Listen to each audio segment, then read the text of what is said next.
Italy ফ্লুসি decree ডিক্রেটো ফ্লাসি 2026-2028 এর অধীনে বড় ধরনের পরিবর্তন ও ডিজিটাল সহজীকরণ প্রক্রিয়া শুরু হয়েছে। 2026 সালের জন্য মোট কোটা, আবেদনের সময়সূচি এবং ডিজিটাল ভেরিফিকেশন নিয়ে বিস্তারিত তথ্য নিচে দেওয়া হলো। 2026 সালের কোটা ও সেক্টরসমূহ।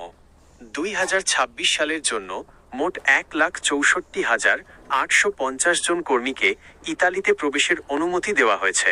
এটি 3টি প্রধান ভাগে বিভক্ত। সিজনাল 88,000 কৃষি ও পর্যটন খাত। নন সিজনাল 76,200 নির্মাণ, জাহাজ নির্মাণ, মালবাহী পরিবহন, মেকানিক্স ইত্যাদি। স্বনির্ভর উদ্যোক্তা সেলফ এমপ্লয়েড 650। বিশেষ কোটা বাংলাদেশ সহ নির্দিষ্ট 38টি দেশের জন্য 25,000টি বিশেষ কোটা সংরক্ষিত রাখা হয়েছে। এছাড়া বয়স্ক ও প্রতিবন্ধীদের সেবার জন্য ডোমেস্টিক কেয়ার ওয়ার্কার্স আলাদাভাবে প্রায় 13,600টি কোটা বরাদ্দ আছে। আবেদনের গুরুত্বপূর্ণ সময় ক্লিক ডেজ 2026 সালের আবেদনের তারিখগুলো নিম্নরূপ। 12 জানুয়ারি 2026 কৃষি খাতের সিজনাল কর্মীদের জন্য। 9 ফেব্রুয়ারি 2026 পর্যটন খাতের সিজনাল কর্মীদের জন্য।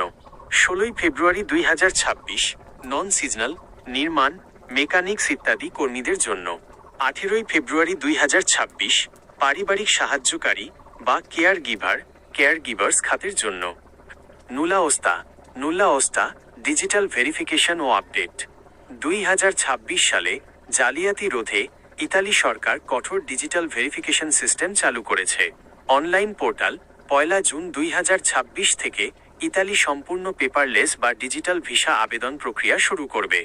এর মাধ্যমে আবেদনকারীরা ঘরে বসেই ফি জমা দেওয়া ও স্ট্যাটাস ট্র্যাক করতে পারবেন। নুলা ওস্তা মেয়াদ। নতুন নিয়ম অনুযায়ী নুলা ওস্তা ইস্যু হওয়ার তারিখ থেকে 6 মাস পর্যন্ত বৈধ থাকবে। VFS global web form. যাদের নুলা ওস্তা 22 অক্টোবর 2024 পরে ইস্যু হয়েছে তাদের ভিএফএস গ্লোবালের বিশেষ ওয়েব ফর্মের মাধ্যমে আবেদন শুরু করতে হবে। এটি সফলভাবে সম্পন্ন করলে আপনার নুলা ওস্তার মেয়াদ আর শেষ হবে না, সাসপেন্ডেড। ডিজিটাল ভেরিফিকেশন চেক করার উপায়। আপনার নুলা ওস্তা বা আবেদনের বৈধতা যাচাই করতে নিচের পদক্ষেপগুলো অনুসরণ করতে পারেন। 1. অ্যালি পোর্টাল মিনিস্টেরো ডেল ইন্টারনো। নিয়োগকর্তার মাধ্যমে ইতালির স্বরাষ্ট্র মন্ত্রণালয়ের পোর্টালে আপনার অ্যাপ্লিকেশন আইডি দিয়ে বর্তমান অবস্থা যাচাই করুন। 2. QR code verification. বর্তমানে বেশিরভাগ নুলা ওস্তাতে একটি ডিজিটাল কিউআর কোড থাকে যা স্ক্যান করলে সরাসরি সরকারি ডেটাবেসের সাথে তথ্য মিলিয়ে দেখা যায়।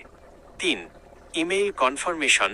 নিয়োগকর্তা যখন আবেদন করেন তখন একটি রিসিট বা রাইস ভোটা পাওয়া যায় যাতে ডিজিটাল সিগনেচার থাকে। সতর্ক বার্তা। ইদানিং নুলা ওস্তা জালিয়াতির হার বেড়েছে। কোনো নুলা ওস্তা হাতে পেলে সেটি ইতালির শ্রম মন্ত্রণালয় বা ইমিগ্রেশন পোর্টাল থেকে যাচাই না করে কোনো আর্থিক লেনদেন করবেন না। বিশেষ করে 22 অক্টোবর 2024 আগের নুলা ওস্তাগুলো বর্তমানে বিশেষ স্ক্রুটিনির মধ্যে রয়েছে। আপনার যদি নির্দিষ্ট কোনো নুলা ওস্তা নম্বর থাকে বা কোনো দালালের মাধ্যমে অফার পেয়ে থাকেন তবে তা সাবধানে যাচাই করার পরামর্শ দিচ্ছি।